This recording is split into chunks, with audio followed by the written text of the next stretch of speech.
form of a Sammy, when Tate and I were having a conversation together, and in the interview, one of the things I said is, it's very hard to earn saint status in any space.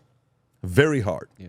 But when you earn saint status, it's mathematically, let me rephrase it. The chances of you getting canceled, it's 0.0001%. It's very small. Okay. What do we mean by this? Joe Rogan is saint status. Yep. They tried to cancel him. They couldn't do it. Why not, though? Who has Joe's back? Think about who has Joe's back. Yeah. Actually, let's say it. Who has Joe's back? Spotify. Who else had Joe's back? A lot of Give me people the speaking names. in Who had minds. Joe's back? You were probably one of them. Okay, Dana but give me White. big Jordan- names. Jordan Dana Peterson. White, Jordan Peterson. Jordan Peterson, Yep. UFC, Russell Brand. Yeah. Russell Brand. Yeah. Who else? Yeah. So many Yeah. people Yeah. had his back. Get political figures. That the opposition was like, oh shit, we can't cancel this guy. True. Because he's earned saint status. Yeah. When you haven't earned saint status yet, you have to understand that part. Yeah. If you act like you've earned saint status, so for example, Tate, who has Tate's back? That's a powerful figure. Yeah. I mean, his whole cult. No, but that's not, but that's not. You're like saying like a powerful. real power. Who has his back? No one, really. No one. Yeah, no one. Who has his back? No one. Hundreds of millions of people, if not billions, have his back. But what's their level of influence to have their back? Nothing. True. Joe had UFC. Now watch what Logan is doing, WWE. Yep. So there's a part of it where Triple H and those guys could have his back, right?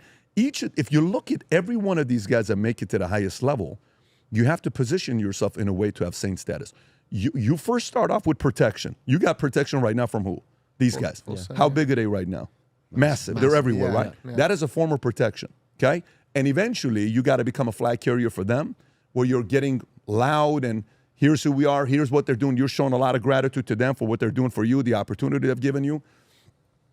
And then eventually, the market falls in love. Some heavyweight people fall in love with you. Then you're not Can't be cancelable stopped. because Yeah. you have saint status. So, you know, strategy of a guy like Tate, you know, as much as the world is enamored by him, he's got to kind of look politically. Yeah. If Trump was president, you think they would have bailed out Tate quicker? Probably. Oh, you no, think hardly. Biden's going to bail out Biden couldn't bail out Griner in Russia, let alone bailing out a Tate. He doesn't care about Tate's message. Tate's message is not his message. Yeah. So these are the things that you have to be. Some of it happens accident. I'm sure Joe Rogan didn't do it intentionally. Joe Rogan, I'm gonna go get. Yeah, That's not how Joe's. We had dinner a couple very nights genuine, ago. yeah. He's the most chillest. He's the guy you want as a friend, as a brother, as an uncle, as a cousin, as a guy to be in business with. That's that guy, right? Yeah. But you have to think about long term. Who are those guys that are going to be in your corner as you get bigger?